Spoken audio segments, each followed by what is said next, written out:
This is Kelly Hawkins with Wake Up with Kelly Hawkins. Thank you for watching my show. Alright, so I'm sorry I didn't do a show last week. I just got immersed in what I was doing and I just completely spaced. Because I've been live streaming, so I'm always doing a show. And that brings me to my important announcement. I have an important announcement, obviously. um, I've decided that the Friday night time slot of 7 to whenever, usually about 15-20 minutes, I'm not going to keep that time slot because basically I've been live streaming and I'm always streaming. So I have makeup on during the weekends, which before I started live streaming, I didn't. Unless I was going out, unless I went out. But if I was just sitting at home, I didn't have any makeup on. So that was one reason that made me choose the Friday night broadcast time. And also, like, I'm not always prepared, or like sometimes I'll be inspired to do a show, but it's not the time. So now what I'm going to do instead is, since these videos are on YouTube and anyone can tune into me like anytime they want to, I'm going to make my YouTube videos. I'm going to make one a week, but whenever, whatever time. So, okay, now, the show this week is about a caller last night to Alex Jones' radio show. I couldn't sleep. See, normally at night, I have been drinking juice. But last night, I drank tea, which was a huge mistake because it had caffeine and it kept me up until 2 in the morning. And I wasn't so bad today, though. I wasn't too tired until I got home. But because of that, I heard a caller that I might not have heard if I had fallen asleep on. I know I wouldn't have heard it if I fell asleep on time. So I guess it was God's. Guess God did that. And it was a really interesting caller. I hope he doesn't mind that I'm using it as part of my show. But I figured if he was going to go on the Alex Jones show with his call, he probably won't care. So let's go ahead and watch the call and hear Alex's advice. All right, let's go screen. Here we go. They're above the law, but we shouldn't be able to have guns or private property or raise our children. It's just all ridiculous how much we put up with by increments. Let's go ahead and talk to Bill in Illinois. The big news breakdown coming up after I go through this next battery of calls. Bill, you're on the air. You're watching via prisonplanet.tv. Go ahead. Hey, first-time caller. I have some weird stuff going on in my life. I don't know if you talk about electronic harassment or gang stalking or that kind of thing when maybe you pissed off someone politically. But I was being a little outspoken about, Patriot Act and NDAA and some stuff I didn't agree with. Mm-hmm. I ended up getting drugged. Some weird stuff happened in my area, and some stuff was stolen from my house, possibly to blackmail me with, and I have every reason to believe that the government's behind it. But well, look, let me explain what's going on here. There are a lot of drugs in the food and the water and the culture. The culture's in crisis. There's general mind control going on. There's general evil. Society is degenerating. That's why the whole world is full of ruins of civilizations that existed and fell apart. Because people become lazy, they become delusional, they become paranoid. And it doesn't mean that there isn't real forces going on. Your iPhone spying on you, your computer spying on you, but no one's ever worried about that. They're always worried, that people are looking at them. And then a lot of it is, if you're looking paranoid in front of the cops, they're all going to mess with you. If you're looking paranoid in front of people in businesses, they're going to come up and mess with you. And then you're going to think everyone is after you. But if you are in a super good mood and super happy and telling jokes and stuff, and you're not married, you're going to have women coming up to you. So much of it is how you act and what you expect. Now, there are cases where, let's say you catch police dealing drugs in your area. They'll start pulling you over all the time. They'll plant drugs on you and put you in jail. And I've seen that happen with people. I grew up in Dallas and watched that go on. So there are times, if you're pretty prominent, you can get messed with. They messed with Hemingway because he was starting to lean towards communist. He wasn't a bad guy. He was misguided, but also very smart. So they did mess with him and then got people to say he was crazy and then committed him and electroshocked him basically till they did fry his brain. And later it came out it was a COINTELPRO psyop. But I don't think you're Ernest Hemingway. No, I'm not Ernest. See, I've had him with me call him, say we're going to kill you and your family, and you were just talking about this, and I go, well, that's in God's hand, and that's a psyop back on them because I'm committed. I'm like a kamikaze in the info war. Okay, all that does is give me more energy. Okay, so they tried psyops with me. I'm not Ernest Hemingway. Okay, and so what I'm telling you is, sir, because the atmosphere is so crazy, there are a lot of people that were already borderline schizophrenic that then get messed with or have a problem in their life, or there's just crime, there's society's breaking down, and then you then think they're coming after you. They don't have the forces to do that.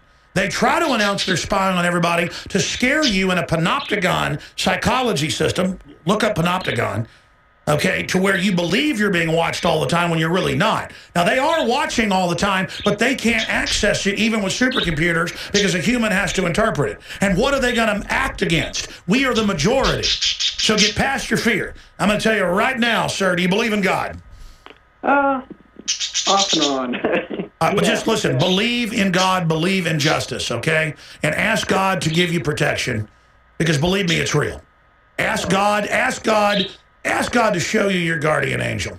You have nothing to worry about, buddy. Even if they kill you, you are with... Well, they threatened to. Okay, really? Somebody's called them and said, I'm going to kill you. I can't hear you. Go ahead, sir. Talking to your telephone. Sorry. Someone walked up to me, was following me around, making... just doing weird things, following you through a building. Well, there are a lot of crazy people all over the place, sir. Society's breaking down. I mean, if you're walking around in somebody's yard, they're going to come out and ask what you're doing. Oh.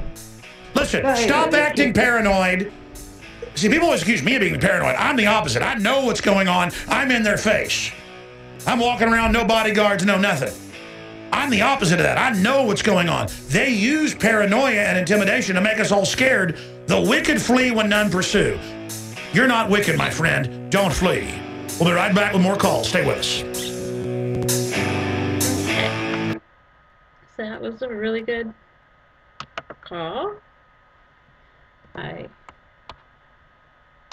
think he's very brave for going on the radio show and talking about his issues. Now, I'm going to have to minimize. So we're on the march. The empire's on the run. Oopsies. Alex Jones and the GCN Radio Network. Let's figure out what I'm doing here. All right. So that was a really good call. I think he's really brave for going onto a national radio show with millions of listeners and talking about his issues. He's very courageous. I wish Alex had given him more time to talk. The kitty. Because he sounded like he had more stuff to say and more details to go into. Because it also sounded like Alex wasn't sure if he was schizophrenic or paranoid or anything like that. Though it sounded like he believed him. And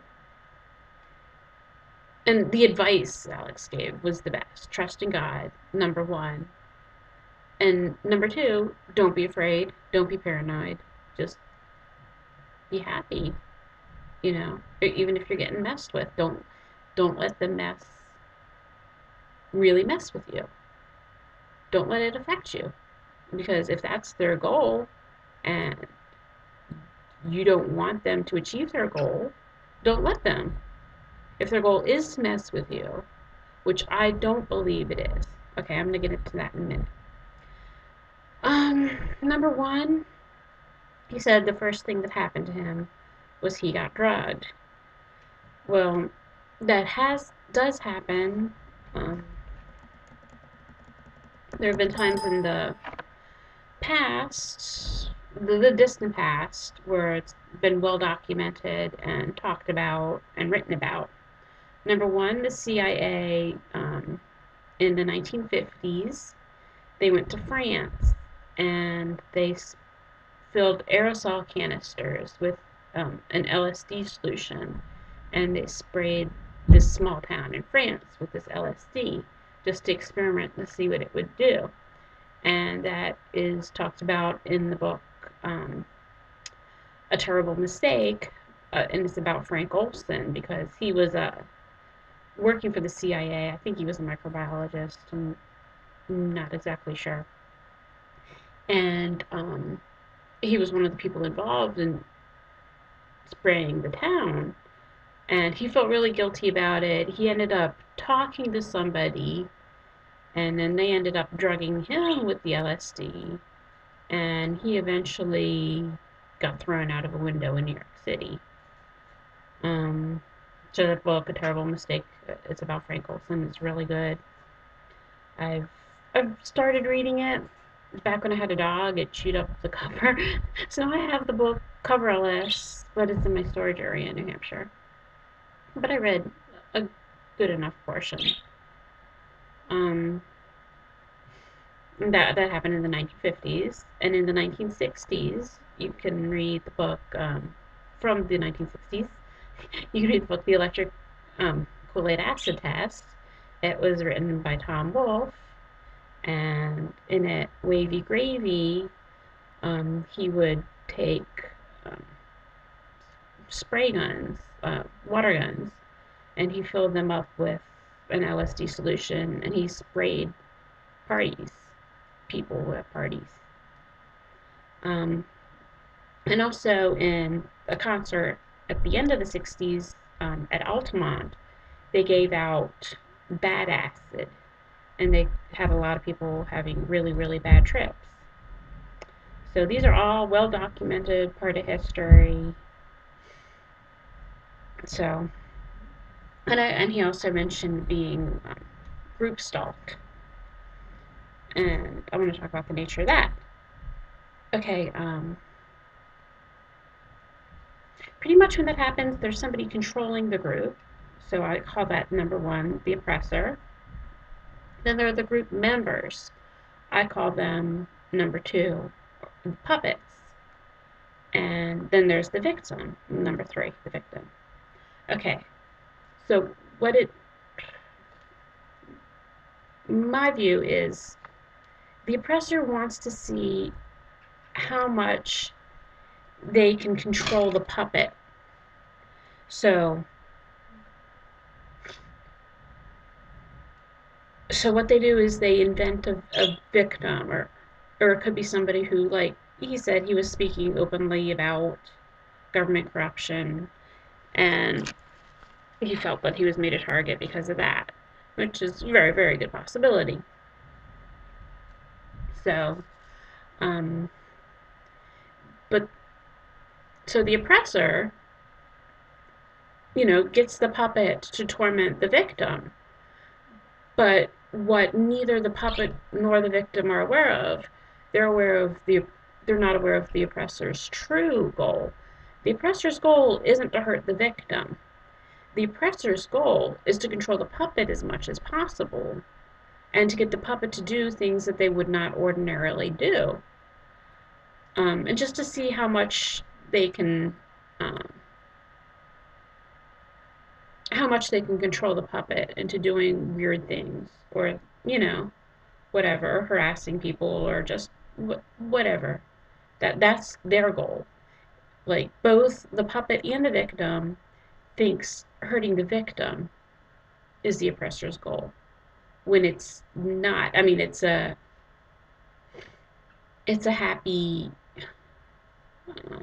it's happy for the oppressor that the victim's getting tortured, because the oppressor is sociopathic and likes causing people pain, and as many people that they can cause pain as possible. That's the happier they get. That's how they get their sick pleasure, even though they never are truly happy, not like the joy that God gives us. Um, but they think that the goal is to hurt the victim, when really the goal is to control the puppet.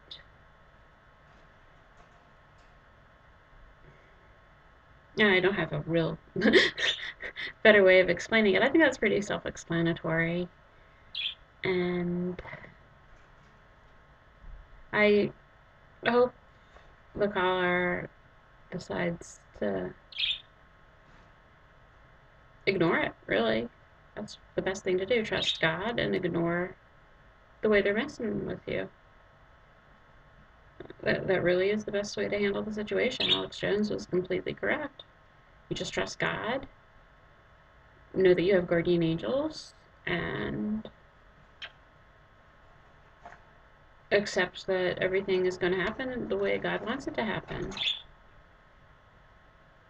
Yeah, I think I've pretty much covered everything I wanted to talk about today. I appreciate you watching, and wake up.